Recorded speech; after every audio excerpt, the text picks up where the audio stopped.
Imagine you said something in confidence, in a moment of genuine trust, and months later, it returned to you in a different context, used by someone who had been holding it. Not maliciously, perhaps without even realizing what they were doing, but used. And in that moment of recognition, you understood something that no amount of advice had been able to tell you. The words you said in that moment of openness had not stayed in the room where you said them. They had been stored. They had become information that someone else now held about you. You were not betrayed by a lie. You were betrayed by information you gave away voluntarily. This experience is so common as to be almost universal, and yet most people respond to it the wrong way, by deciding in the aftermath of that specific betrayal to trust no one, to become closed, guarded, strategically opaque across the board. The wound teaches a broad lesson that the actual mechanism does not support. Because the problem was not that you trusted. The problem was that you did not choose carefully enough what you were transferring when you spoke, or to whom, or at what stage of the relationship. Niccolò Machiavelli spent his career as a diplomat and civil servant watching information move through political environments and observing, with unusual precision, what happened to people who did not understand the mechanism. In The Prince, chapter 18, he wrote, "Everyone sees what you appear to be. Few experience what you really are. What you appear to be is shaped by what you have made visible. What you really are is what you have had the strategic intelligence to keep controlled. The distance between those two things is not deception. It is the recognition that information has consequences that are not always predictable at the moment of disclosure." By the end of this, you will understand the transfer principle, what you are actually giving away when you speak, and the 7 categories of disclosure that most people offer automatically without considering what they are transferring. You will also encounter the argument I think the source material on this topic almost always gets wrong: the difference between strategic discretion and paranoid isolation. They are not the same thing, and conflating them produces people who are strategically closed and humanly impoverished, which is not what Machiavelli was recommending. The sealed envelope in the thumbnail is not locked forever. It is waiting for the right recipient. Part 1. The transfer principle. Every time you speak, you transfer a piece of the interpretive map of yourself. Information, once shared, cannot be unshared. This is a fact so obvious that most people do not pause to consider its implications. They are aware of it in the abstract. They know that what they say cannot be unsaid. But they do not apply this awareness to the specific structural consequence that every disclosure is a transfer of interpretive power over your own story.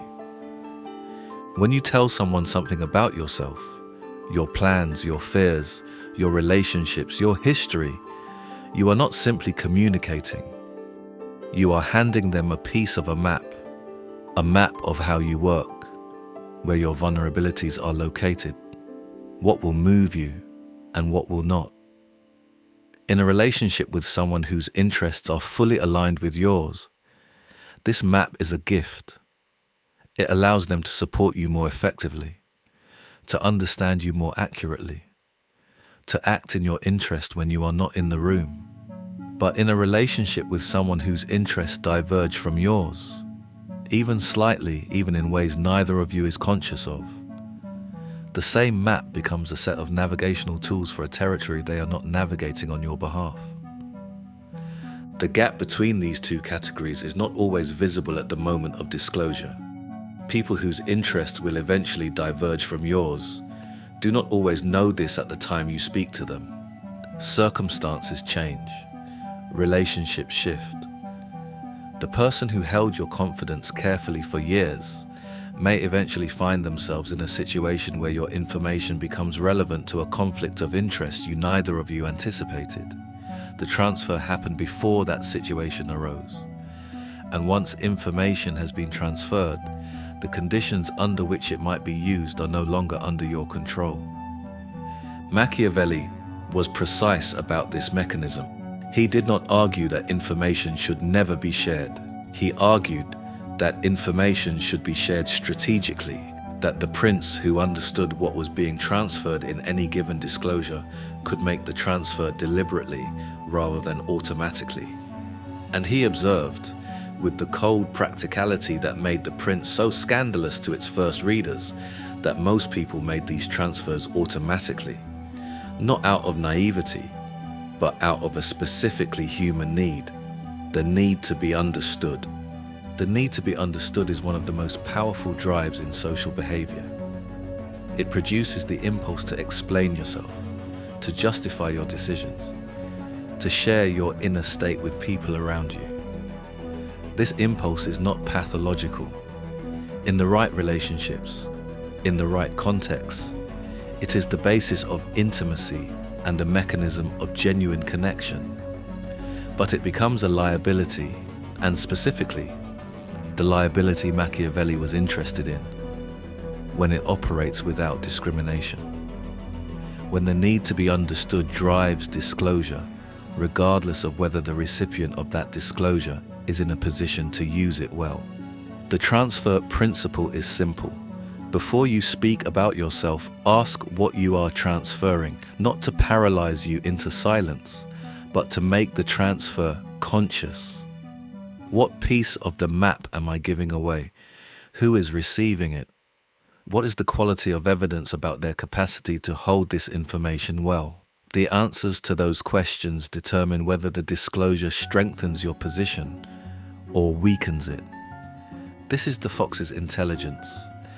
The capacity Machiavelli described in chapter 18 as the ability to recognize traps. The trap in this case is not someone explicitly trying to use your information against you. Most of the time, it is subtler than that.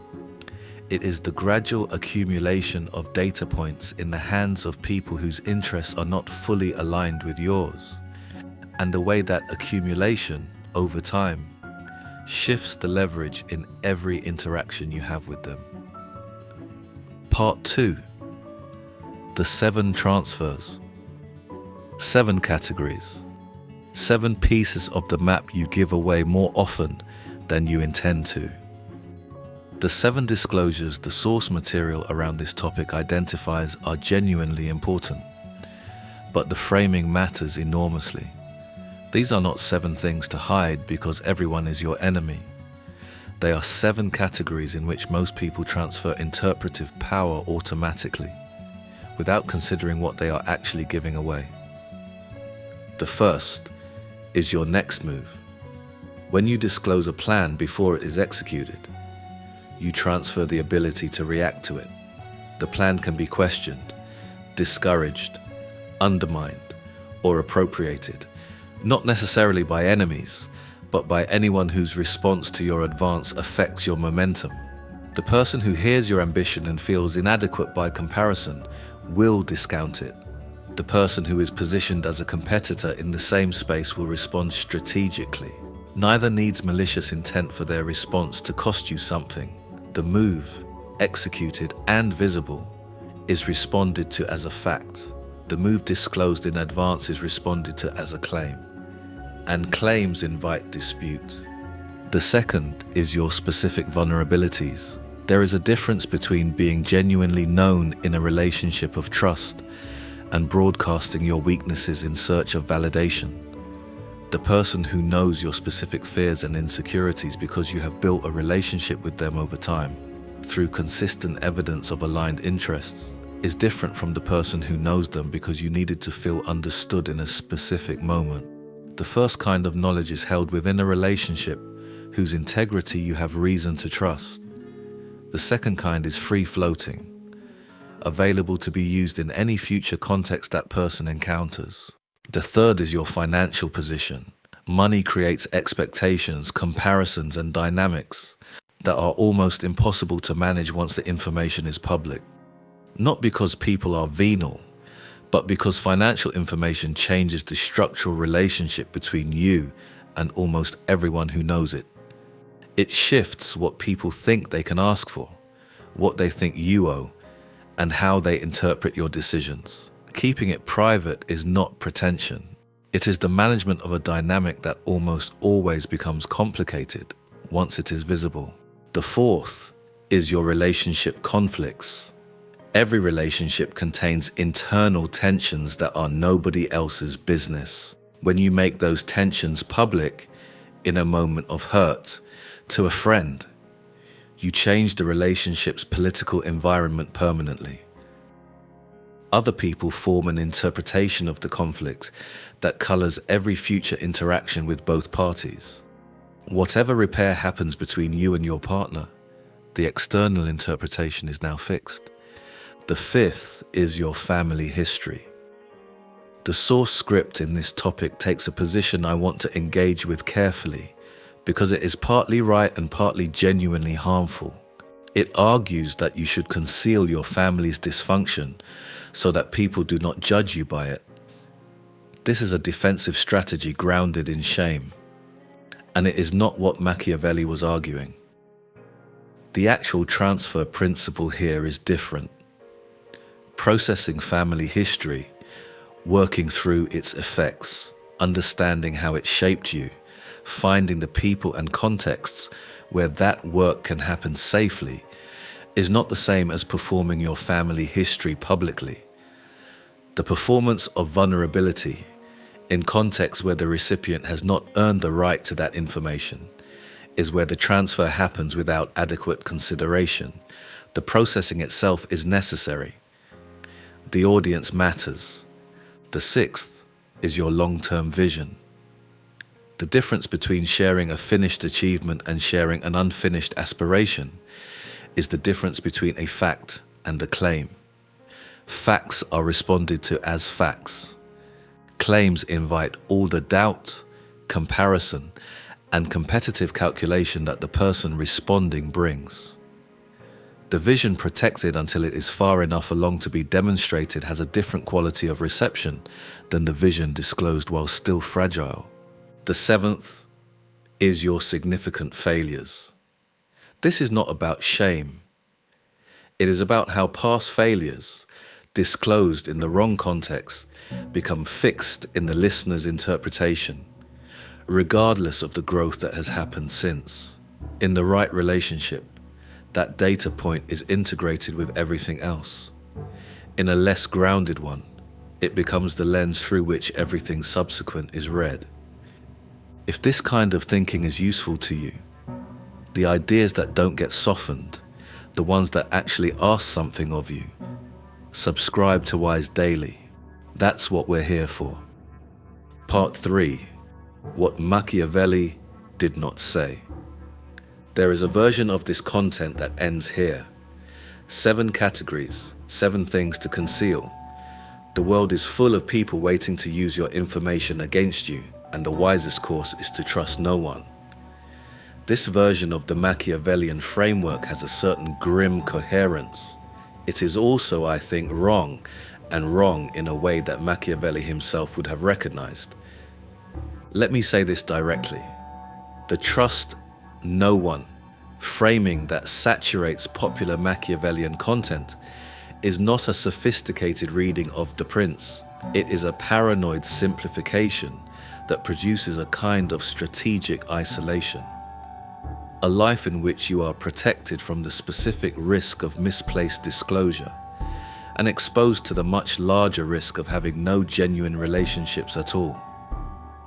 Machiavelli understood connection. He had deep friendships. He wrote letters of extraordinary warmth and intelligence to people he trusted. He did not live in the sealed envelope. What he understood was calibration. The prince who extended trust to everyone was naive and therefore vulnerable. The prince who extended trust to no one was isolated and therefore also vulnerable. Deprived of the allies, advisors, and genuine relationships without which no political position and no human life is stable. The question was not whether to trust, but how to calibrate trust. How to distinguish the people who had demonstrated, through evidence accumulated over time, that they could hold your information well from the people who had not. I want to say something here about the family history section in the source script, because this is where the popular framing does the most damage. It argues that you should keep your childhood trauma private because people will judge you by it. This is true as a description of a risk, but the response it recommends, strategic concealment to manage others' perceptions, is a shame response dressed as a power strategy. It treats your own history as something to be hidden rather than integrated. And whatever short-term social protection it provides, it forecloses the actual work, finding the people and contexts where that history can be engaged with honestly, which is the only mechanism by which it stops shaping everything else. The person who discloses everything to everyone has given away the map of themselves to people who are not all navigating it in their interest. The person who discloses nothing to anyone has protected the map and surrendered the territory. There is no relationship, no connection, nothing the map could have enabled. The person who discloses deliberately, who understands what each transfer costs and what it produces, and who chooses based on evidence of the recipient's capacity to hold it, is the actual Machiavellian position. Machiavelli's sealed envelope is not locked. It is waiting for the right recipient. And the work of identifying the right recipient is not done through paranoid analysis of everyone's potential malice. It is done through the patient accumulation of evidence. How does this person behave with information? Have they demonstrated in lower stakes situations that they treat what is shared with them as a trust rather than a resource? Do their interests align with yours sufficiently that what you share serves the relationship, rather than arming someone who might at some future point be positioned against you? These are the Fox's questions. Not who is my enemy, but who is actually in a position to be trusted with this specific information at this specific stage. The fox does not avoid the forest because there are traps in it. The fox learns to read the terrain, to distinguish the paths that have been walked safely from the paths that have not, and moves through it accordingly. Universal avoidance and universal openness are both failures of this intelligence.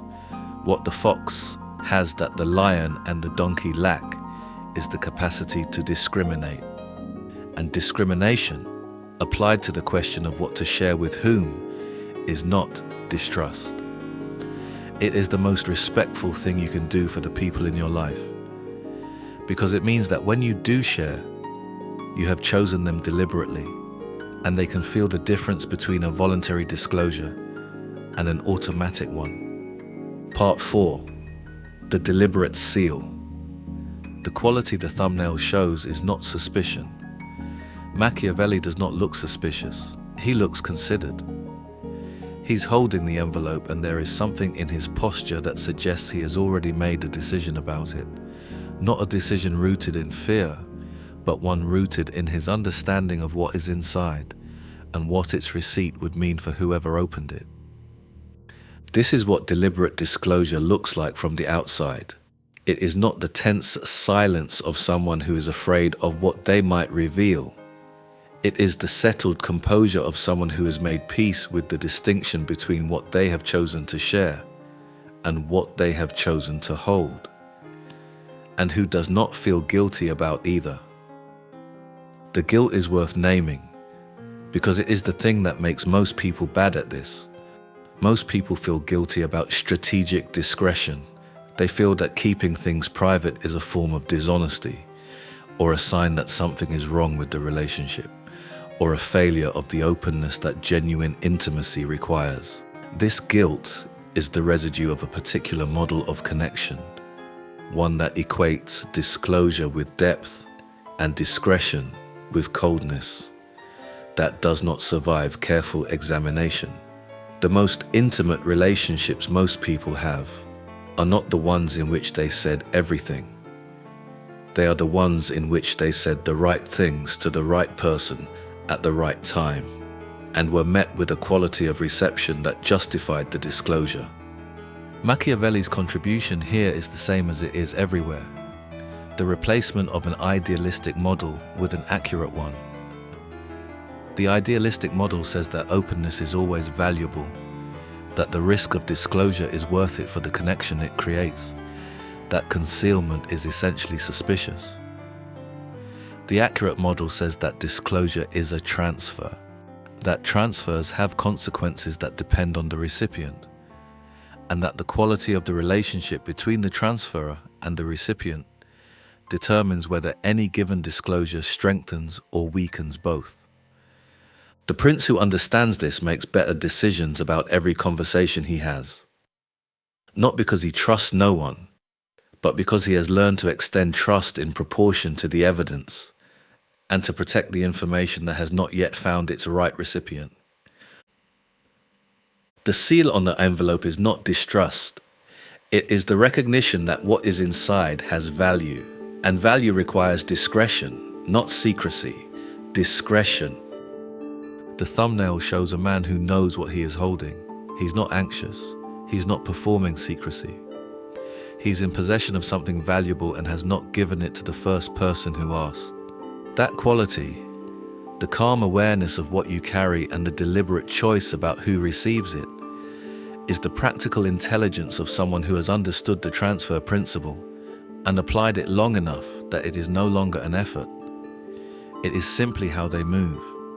The seal on the envelope is not distrust.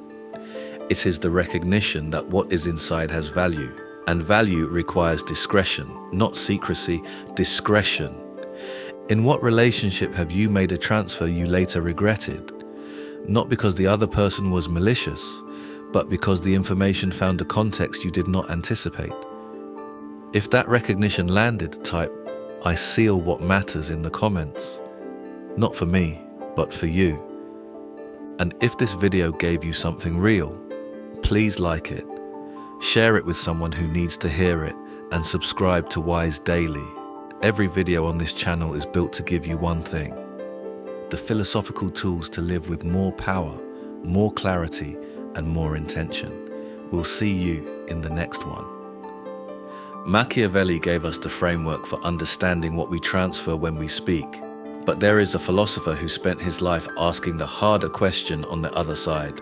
What do you do with the information you receive about others? How do you hold what people share with you?